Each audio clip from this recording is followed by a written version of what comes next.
यह मानव शरीर बेशकीमती है। इस शरीर को प्राप्त करने के लिए सारे देवी देवता सब लालायित हैं। गोस्वामी महाराज ने स्पष्ट रूप से लिखा है कि बड़े भाग्य मानुष तन पावा, सुर दुर्लभ सत ग्रंथ ही गावा,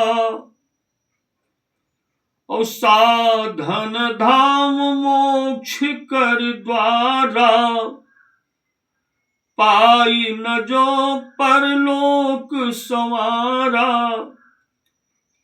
सो परत दुख पावही, सिर धुनि धुनि पछताए, काल ही कर्म ही ईश्वर ही, मिथ्या दोष लगा। ये आपको मैंने एक दोहा और दो चौपाई आपके सामने प्रस्तुत किया।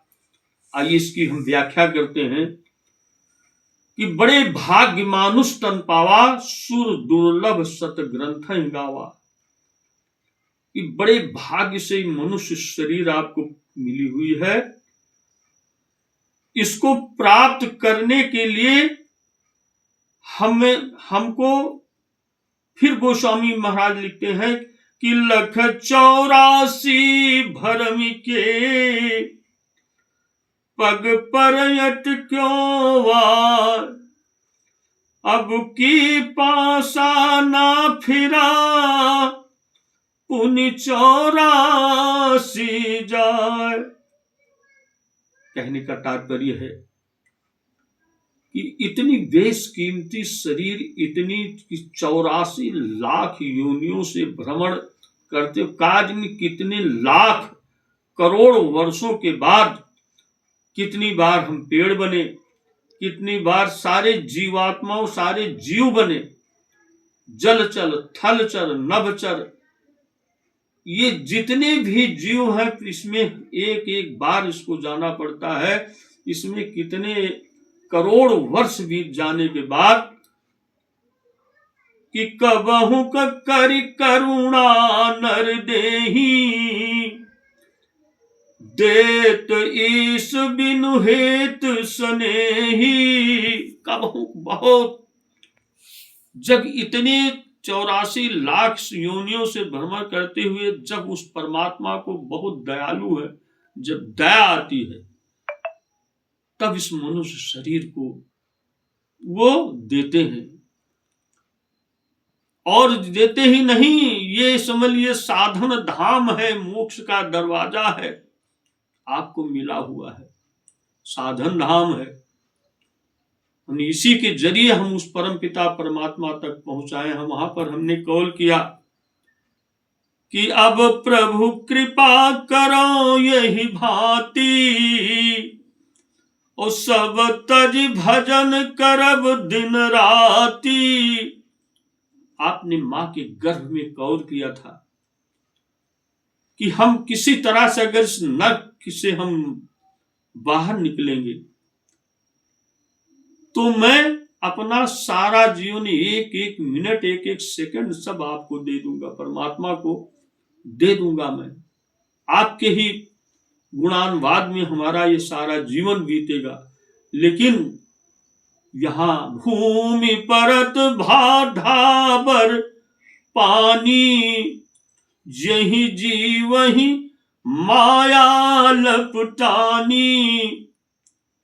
जिस प्रकार से बादल से पानी पृथ्वी तक डिस्ट्रिक्ट वाटर होता है, शुद्ध होता है, लेकिन जैसे पानी पृथ्वी पर गिरा, धूल पर गिरा, मटमैला हो गया, ठीक उसी प्रकार से ये जीव मां के गर्भ में इसको परमपिता परमात्मा का सीधे सीधे दर्शन होता था, दीदार होता था, इसको सब कुछ सुनाई पड़ता था। लेकिन जैसे ही पृथ्वी पर गिरता है, इसको माया इस प्रकार से बांध लेती है कि उसी में ये उलझ करके अपना सारा जीवन व्यतीत कर देता है। और चला भी जाता है, वो परमात्मा को कभी प्राप्त नहीं कर पाता है। इसलिए मित्रों, ये बड़े भाग्य से मनुष्य शरीर हमें आपको मिला है। हमें आपको इसको बहुत ही वेश, इसके लिए जब तक सतगुरु हमको रास्ता दिखाने वाला जब तक नहीं मिलता है, तब तक इस जीवन का कोई कल्याण नहीं है, ये बेकार है। हम अपने मन के मुताबिक सारा काम कर रहे हैं, सब कुछ जो मन कहता है हम उसी मन के हिसाब से कर रहे हैं कि ये करना है, वो करना है, वहां जाना है, ये करना है, सरजू जाना है, गंगा जाना है, कावेरी जाना है। चारों तरफ हम दौड़ते हुए उसी परमात्मा के अपने मन के खुराक से हम चलते चले जा रहे हैं, लेकिन मिलना कुछ नहीं है। इसके लिए हमें जब तक सदगुरु की तलाश नहीं करेंगे, सदगुरु के समक्ष जाएंगे नहीं, कर्णधार सतगुर दृढ़ नावा, तब साधन साध सुलभ में पावा। जब तक सदगुरु का हम कर्णधार नहीं बनेंगे, उनके करीब नहीं पहुंचेंगे, उनके सानिध्य में नहीं जाएंगे, तब तक ये शरीर किसी मसरफ की नहीं है, बेकार है। इसलिए मेरे प्रेमियों, मैं आप लोगों से निवेदन करता हूं, हाथ जोड़ करके, ये मेरी आवाज आपके कान तक जहां तक पहुंचेगी, इन चौपाइयों पर आप लोग गहन अध्ययन कीजिएगा, विचार कीजिएगा। और अब की पासा ना फिरा तो पुनि 84 जाओ, लख 84 भरम के पग पर अटके हो आए। अब की पासा ना फिरा तो पुनि 84 जाओ, फिर आपको तुम्हें उसी 84 लाख में जाना पड़ेगा। इसलिए आप लोगों से हाथ जोड़कर निवेदन करता हूं कि आप सब इस मानव शरीर का एक एक क्षण जो बेशकीमती है, इसको परम पिता परमात्मा में लगाइए, इस पर विचार कीजिए। मेरा हाथ जोड़कर निवेदन है, चिंतन है, चिंतन कीजिए। और जो भी मेरी इस वाणी में कुछ भी त्रुटियां हुई हैं, उसको क्षमा कीजिएगा। और इसको सब्सक्राइब, कमेंट और शेयर जरूर कीजिएगा। जो भी गलतियां होंगी उसको जरूर हमको लिख करके भेजिएगा। इन्हीं शब्दों के साथ मैं अपनी वाणी को विराम देते हैं। जय सिया राम।